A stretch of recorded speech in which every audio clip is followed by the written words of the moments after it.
الحمد للہ وکفی وسلام علی عبادہ الذین اصطفیٰ خصوصاً علی افضلہم وخاتم النبیین محمد الامین وعلی آلہ واصحابہ اجمعین اما بعد اعوذ باللہ من الشیطان الرجیم بسم اللہ الرحمن الرحیم وَلَهُمْ عَلَيَّ ذَنبٌ فَأَخَافُ أَن يَقْتُلُونِ قَالَ كَلَّا فَاذْهَبَا بِآيَاتِنَا إِنَّا مَعَكُمْ مُسْتَمِعُونَ فَأْتِيَا فِرْعَوْنَ فَقُولَا إِنَّا رَسُولُ رَبِّ الْعَالَمِينَ أَنْ أَرْسِلْ مَعَنَا بَنِي إِسْرَائِيلَ صدق اللہ العظیم۔ رب اشرح لی صدری ویسر لی امری واحلل عقدۃ من لسانی یفقہوا قولی۔ اللہم ربنا الہمنا رشدنا واعذنا من شرور انفسنا۔ اللہم ارنا حق حقا وارزقنا اتباعہ وارنا باطلا باطلا وارزقنا اجتنابہ، آمین یا رب العالمین۔ عن عوف بن مالک رضی اللہ تعالی عنہ قال قال رسول اللہ صلی اللہ علیہ وآلہ وسلم یا لیتنی لقیت اخونی یا لیتنی لقیت اخونی قالوا علم اخونا قال کلا بل ولکن قوم یجیئون من بعدکم یؤمنون بِإِيمَانِكُمْ وَيُصَدِّقُونِي تَصْدِيقَكُمْ وَيَنْصُرُونِي نَصْرَكُمْ فَيَا لَيْتَنِي لَقِيتُ أَخُونِي أَوْ كَمَا قَالَ رسول اللہ صلی اللہ علیہ وآلہ وسلم۔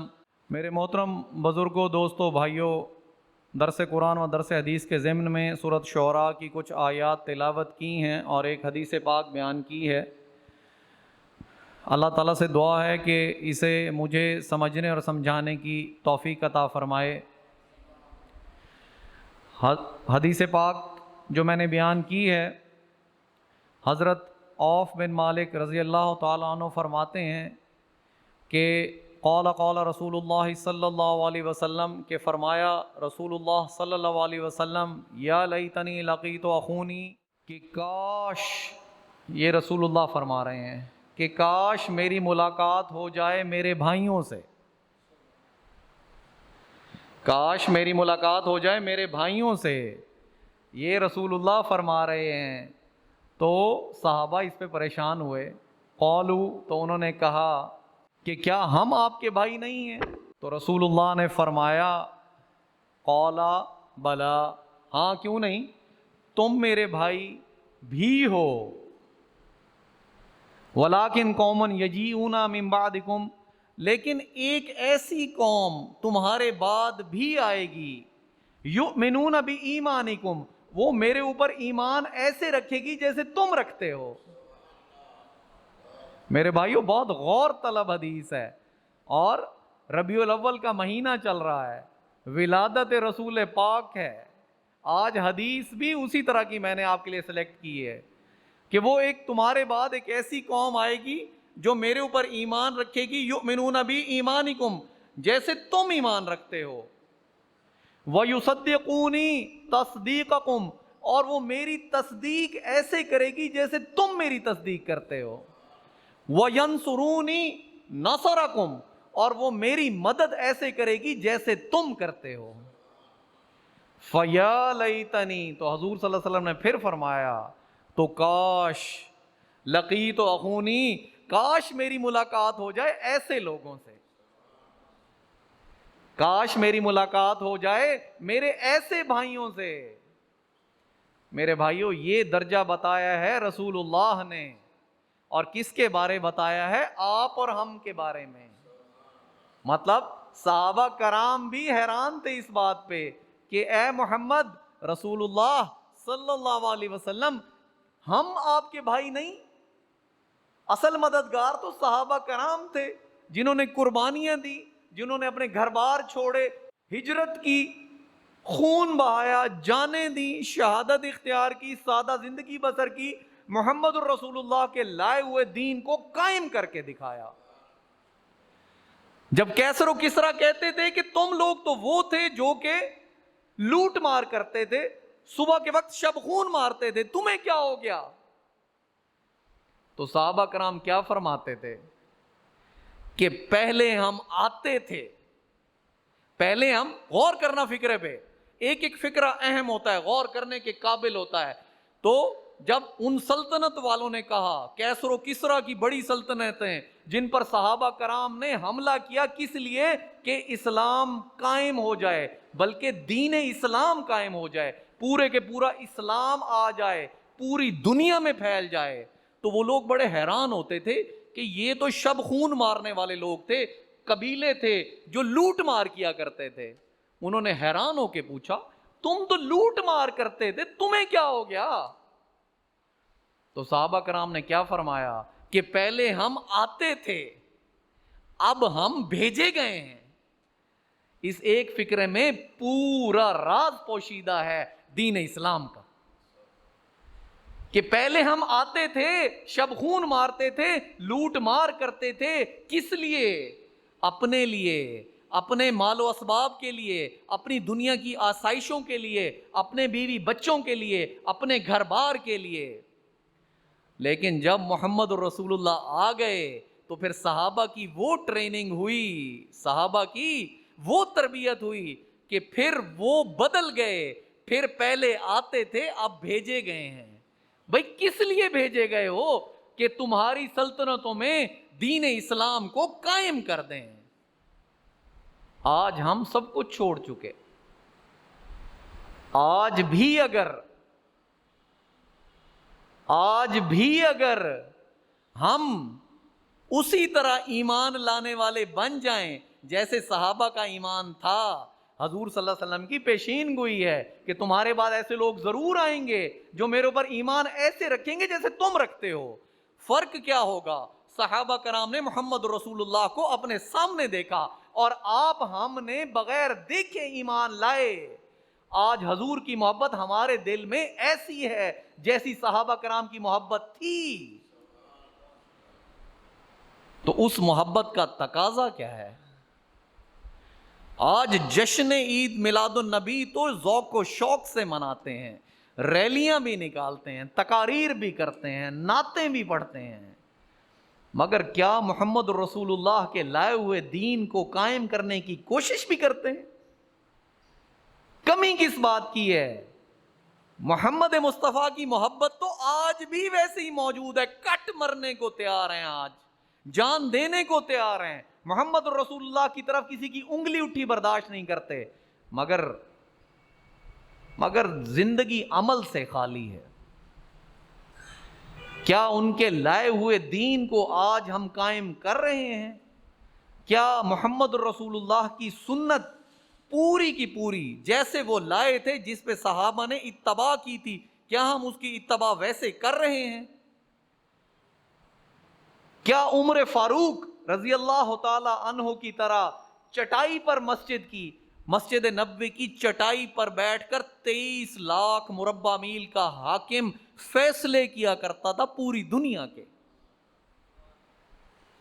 جس کے آگے پیچھے کوئی پروٹوکول نہیں ہوتا تھا، پولیس نہیں ہوتی تھی، اسے ہٹو بچو کوئی نہیں کہتا تھا؟ جب وفد ملنے کے لیے آئے مدینہ پاک میں، مختلف ممالک کے وفود ملنے کے لیے آئے حضرت عمر فاروق سے جو 23 لاکھ مربع میل کا حاکم ہے، تھوڑی دیر کے لیے سوچو تو صحیح کہ جس کی پوری دنیا پر حکومت ہے، وفود ملنے آئے مدینہ پاک میں، پوچھا کہ عمر فاروق تمہارا حاکم کہاں ہے؟ صحابہ کا جواب سنو، کوئی پروٹوکول نہیں، کوئی محل نہیں، کوئی باہر وزیروں کی لائن نہیں، کوئی باہر سیکیورٹی گارڈز نہیں۔ صحابہ کرام کیا فرما رہے ہیں؟ عمر فاروق کے بارے پوچھا جا رہا ہے، کہا کہیں ہوں گے مزدوری کرتے ہوئے، یہ وہ حاکم ہے 23 لاکھ کا جو اپنی روزی روٹی کے لیے مزدوری کر رہا ہے مدینہ پاک میں، کہا کہیں ہوں گے مزدوری کرتے ہوئے. یہ جواب ملا ان وفود کو. تو ان وفود نے یہ جان لیا کہ ان مسلمانوں کو روکنا اب ممکن نہیں. یہ بات ذہن نشین کر لینا کہ جب مسلمان بن جاتا ہے، ایمان اس کی زبان سے دل میں اتر جاتا ہے، پھر دنیا کی کوئی طاقت اسے فتح کرنے سے نہیں روک سکتی. باطل کا نظام اس کے سامنے نہیں ٹھہر سکتا.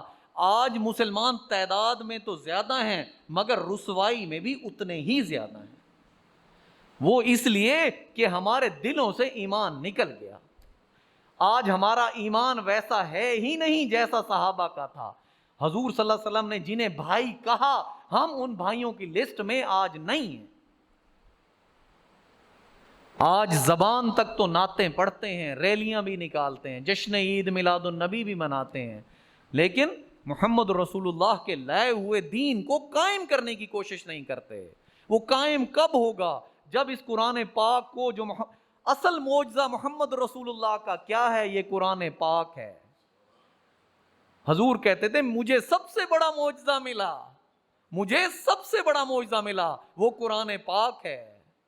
خود امی تھے اور قرآن پاک کی عربی وہ ہے کہ جو آج بھی عربی لٹریچر میں دنیا کی مختلف یونیورسٹیوں میں پڑھائی جاتی ہے. قرآن پاک کو دنیا کی بہترین یونیورسٹیوں میں عربی زبان کو سکھانے کے لیے ایز اے ریفرنس بک استعمال کیا جاتا ہے. اس سے زیادہ ثقیل عربی، اس سے زیادہ ادبی قسم کی عربی کسی کتاب میں نہیں. اور محمد رسول اللہ کہے ہیں جن کا کوئی نہ استاد تھا، کسی ادارے سے فارغ التحصیل بھی نہیں تھے، تو معجزہ ہوا نا. وما ينطق عن الهوى، اللہ تعالیٰ کہہ رہے ہیں وہ اپنے نفس سے تو کچھ بولتے ہی نہیں. ان ہوا الا وحی یوحیٰ، ہاں مگر جب بولتے ہیں تو وہی بولتے ہیں جو میں وہی کرتا ہوں. سن لیجئے کہ محمد الرسول اللہ کی زبان، الفاظ وہ بولتی ہے جو رب کریم کی طرف سے آتے ہیں. تو ایسے محمد رسول اللہ پہ جان بھی قربان. آج ہم جان قربان کرنے کے دعوے کرتے ہیں لیکن اپنی زندگیوں کے عمل کو پورے کے پورا محمد رسول اللہ کے اسوہ پر لانے کی کوشش نہیں کرتے. کیوں؟ وقت نہیں ہے آج ہمارے پاس. آج وقت نہیں ہے. آج قرآن سننے کا وقت نہیں ہے، قرآن سیکھنے کا وقت نہیں ہے، عربی زبان سیکھنے کا وقت نہیں ہے، حدیث پاک سننے کا وقت نہیں ہے.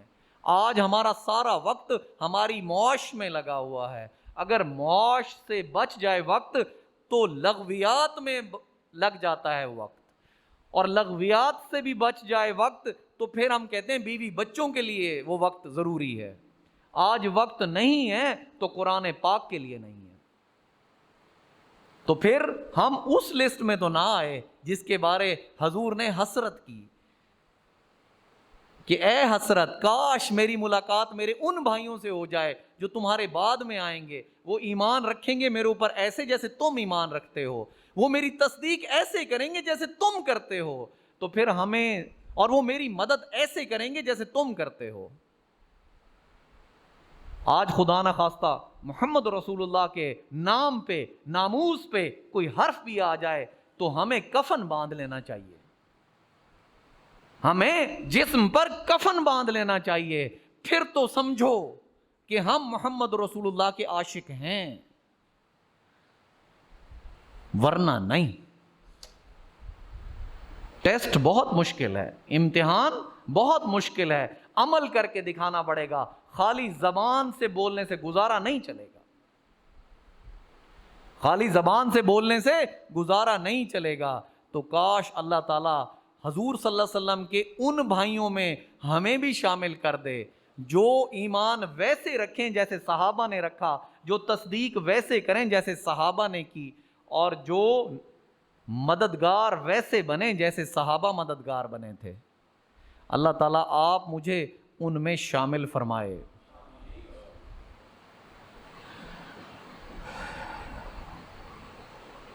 قرآن پاک کے درس کا آغاز کرتے ہیں. اس سے پہلے مجھے ایک ضمنی طور پہ واقعہ یاد آیا حضرت سراقہ کا۔ یہ سراقہ بن مالک وہ ہیں جو حضور صلی اللہ علیہ وسلم کا پیچھا کر رہے تھے ہجرت کے موقع پر، اور حضور تک پہنچ بھی گئے تھے، لیکن جب حضور کے قریب ہوتے تھے تو گھوڑا دھنس جاتا تھا۔ پھر معافی مانگی حضور سے کہ نہیں، میں نہیں پیچھا کروں گا۔ گھوڑا پھر باہر نکل آیا، دل میں آئی 100 سرخ اونٹوں کا وعدہ تھا محمد رسول اللہ کی گرفتاری پر، 100 سرخ اونٹوں کا وعدہ تھا قریش مکہ کی طرف سے، اور سرخ اونٹ اس دور میں سب سے مہنگا جانا جاتا تھا۔ تو گھوڑا جب زمین سے باہر نکل آیا تو دل میں پھر خیال آیا کہ 100 سرخ اونٹوں کا وعدہ ہے، لیکن جب پھر یہ خیال آیا کہ گرفتار کر لوں، گھوڑا پھر دھنس گیا۔ محمد رسول اللہ کے تو قدم قدم پر معجزے ہیں۔ پھر معافی طلب کی، پھر توبہ کی، پھر استغفار کی، اور ایمان بھی بعد میں لے آئے۔ تو حضور صلی اللہ علیہ وسلم نے کیا فرمایا کہ سراقہ، میں تمہارے ہاتھوں میں کسریٰ کے کنگن دیکھ رہا ہوں۔ عمر فاروق کا زمانہ ہے، جنگ کا موقع ہے، سراقہ بن مالک کہتے ہیں کہ میں نے جانا ہے۔ عمر فاروق کہتے ہیں نہیں، تمہاری ضرورت یہاں ہے، تم کہیں شہید نہ ہو جاؤ۔ کہا نہیں، شہادت تب تک نہیں ملے گی جب تک کسریٰ کے کنگن میرے ہاتھوں میں نہیں آ جائیں گے۔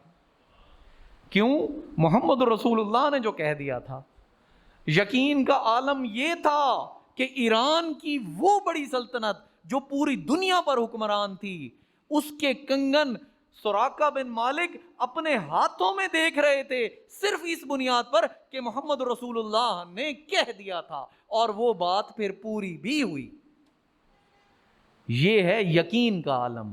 جب یہ یقین کا عالم ہمارے دلوں میں بیٹھ جائے گا تو پھر ہم محمد رسول اللہ کے بھائیوں میں شامل ہو جائیں گے۔ تو جب بھائیوں میں شامل ہو جائیں گے تو پھر آخرت چہ مینی دارد، پھر تو آپ کے لیے فروح و ریحان، کہ تمہارے لیے پھر نعمتیں ہوں گی، سرور ہوگا، پھر جنات نعیم ہوں گی، نعمتوں والے باغات ہوں گے۔ درس قرآن کا آغاز کرتے ہیں کیونکہ وقت بہت کم بچ گیا ہے۔ آج ہمارے پاس ریکارڈنگ کی وجہ سے تھوڑا سا مسئلہ تھا، تو سورۃ شعراء کی آیات ہم تلاوت کر رہے تھے، اس میں حضرت موسیٰ اور فرعون کا واقعہ میں آپ کو بیان کر رہا تھا۔ اب اس واقعے کا پس منظر میں نے آپ کو ڈیٹیل بتا دیا تھا۔ وہ لوگ جو باقاعدگی سے جمعہ کے دروس میں آ رہے ہیں انہیں اس تمام واقعے کا پورا پس منظر یاد ہے کہ فرعون کا ایک بہت لاؤ لشکر اور بڑا ذی شان دربار لگا ہوا ہے، اور موسیٰ کھڑے ہیں اکیلے ڈٹ کر اللہ کا پیغام دینے کے لیے، اور حضرت موسیٰ کے ذمے ایک قبطی کا قتل بھی ہے جو کہ غلطی سے ان سے ہو گیا تھا، مکہ مارا چھڑوانے کے لیے لڑائی، اور وہ قبطی موقع پر جہاں بحق ہو گیا۔ تو فرعون کی قوم کا ایک قتل، ایک گناہ حضرت موسیٰ کے ذمے بھی ہے۔ اب اس گناہ کے ہوتے ہوئے بھی اللہ کے رسول ڈٹ کر کھڑے ہیں فرعون کے سامنے۔ کیا کہہ رہے ہیں سن لیجئے، قرآن پاک بیان کرتا ہے۔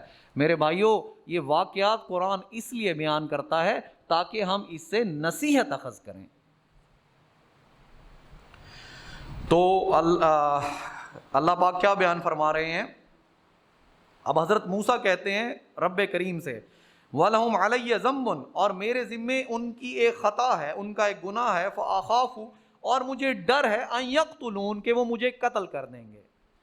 یہ فرعون کے دربار میں جانے سے پہلے حضرت موسیٰ کا مکالمہ رب کریم سے ہو رہا ہے، کیونکہ بشری تقاضا بھی تو ساتھ ہے، ہر نبی بشر بھی تو ہے۔ یہ بھی ذہن میں رکھیں کہ ہر نبی بشر بھی ہے، اس کے دل میں خوف بھی آئے گا، ڈر بھی آئے گا۔ تو حضرت موسیٰ بھی یہی کہہ رہے ہیں کہ ان کا ایک گناہ میرے ذمے ہے، تو مجھے خوف ہے کہ کہیں وہ مجھے قتل نہ کر دیں۔ رب کریم کیا فرما رہے ہیں؟ قال کلا، یہ گارنٹی کون دے رہا ہے؟ رب کریم دے رہے ہیں۔ جسے گارنٹی اس کائنات کا رب دے دے، رب العالمین دے دے، اس کے لیے کوئی گنجائش ہے؟ سنو تو صحیح میرے بھائیوں، کس خوبصورتی سے اللہ اپنے نبیوں اور پیغمبروں کی مدد کرتا ہے۔ اور کیا شفقت ہے اللہ کے اس قرآن میں جو بیان کی گئی ہے اپنے نبیوں کے بارے میں۔ حضرت موسیٰ کو رب کریم فرما رہے ہیں قال کلا، اللہ کہتے ہیں ہرگز نہیں، گارنٹی دینے والا رب پاک ہے، ہرگز نہیں، فذهبا، تو تم دونوں جاؤ، بآیاتنا، میری نشانیوں کے ساتھ، انا معکم مستمعون، میں تمہارے ساتھ ہوں سننے والوں میں۔ یہ رب کریم گارنٹی دے رہے ہیں کہ تم حضرت موسیٰ اور ہارون تم دونوں جاؤ فرعون کے دربار میں بغیر خوف و خطر کے، اور جو تم دونوں کے درمیان مکالمہ ہوگا، جو گفت و شنید ہوگی، میں تمہارے ساتھ وہاں موجود ہوں گا سننے والوں میں سے۔ میرے بھائیو، جس کے ساتھ کائنات کا رب چل پڑے اسے کس چیز کا خوف و خطر؟ آج اس بات کا یقین ہم نے دل میں بٹھانا ہے کہ آج ہم نے اپنے اعمال اسوہ رسول کے مطابق کر لیے تو رب کریم ہمارے ساتھ بھی چلیں گے۔ رب کریم کا فرمان ہے کہ میں مومن کا ہاتھ بھی بن جاتا ہوں، میں مومن کی زبان بھی بن جاتا ہوں۔ یہ خالی وعدہ نبیوں سے نہیں، یہ مومنین صادقین کے ساتھ بھی اللہ کا وعدہ ہے کہ تم سچے مومن بن جاؤ تو پھر میں تمہارے ساتھ ہوں۔ ان الذین قالوا ربنا ثم استقاموا تتنزل علیہم الملائکۃ الا تخافوا ولا تحزنوا وابشروا بالجنۃ التي، تو کیا اللہ فرما رہے ہیں قرآن میں کہ بے شک وہ لوگ جنہوں نے کہا کہ اللہ ہمارا رب ہے اور اس پر ڈٹ گئے، تو ان پر نازل ہوتے ہیں فرشتے اس دنیا میں۔ میں نے آپ کو یہ آیت بارہا سنا کر بتائی ہے کہ ان پر نازل ہوتے ہیں فرشتے اس دنیا میں، جو انہیں کہتے ہیں تم گھبراؤ نہیں، اللہ تخافوا ولا تحزنوا، اور غمگین مت ہو، وابشروا بالجنۃ التي کنتم توعدون، اور تمہیں بشارت ہے اس جنت کی جس کا تم سے وعدہ کیا گیا ہے۔ میرے بھائیوں، مومنین صادقین میں شامل ہونے کی کوشش تو کرو۔ جس دن سے یہ کوشش شروع ہو گئی اس دن سمجھ لینا رب کے فرشتے بھی نازل ہونا شروع ہو جائیں گے۔ پھر جنگ بدر کا سین بھی آ سکتا ہے کہ 313 تلواریں کچھ نہیں، گھوڑے 2، اونٹ 3، اور سامنے سے 1000 کا لشکر جو پورا لیس تھا، تو اللہ نے کیا کہا؟ ہم نے اپنے فرشتوں سے ان کی مدد کی۔ پھر 70 کفار کے سردار بڑے بڑے سرخیل مارے گئے۔ جب پھر مومنین صادقین بنو گے تو رب کی مدد اس طرح آئے گی۔ تو اللہ کیا فرما رہے ہیں؟ قال کلا، کہا ہرگز نہیں، فذهبا، جاؤ تم دونوں، بآیاتنا، میری نشانیوں کے ساتھ، انا معکم مستمعون، میں تمہارے ساتھ ہوں سننے والوں میں، مطلب میں وہاں موجود ہوں۔ تسلی کا یہ لیول ہے اپنے پیغمبر کے لیے۔ فاتیا، تو تم دونوں جاؤ فرعون کے پاس، فاتیا فرعون، تو تم دونوں جاؤ، حکم کے زمرہ آ گیا یہاں، فاتیا، کہ تم دونوں جاؤ فرعون کے پاس، فقولا، اور اسے کہو، انا رسول رب العالمین، کہ ہم عالمین جہانوں کے رب کی طرف سے بھیجے گئے پیغمبر ہیں۔ یہ اللہ نے فرمایا حضرت موسیٰ اور حضرت ہارون سے۔ وقت ختم ہوا چاہتا ہے میرے بھائیوں، بزرگوں، دوستوں، آپ سے گزارش یہی ہے کہ وقت پر تشریف لایا کریں، تاکہ جو 1 یا 2 آیت ہم پڑھ لیں یا ایک حدیث پاک ہم سن لیں تو اس سے ہمارا ایمان تازہ ہو جاتا ہے، اور وہ پورا ہفتہ اس کے تحت ہو سکتا ہے کہ ہم اللہ تعالیٰ کے بتائے ہوئے اوامر پر چلتے رہیں، اور اللہ نے جن باتوں سے روکا ہے اس سے رکے رہیں، تو یہی ہماری کامیابی ہے۔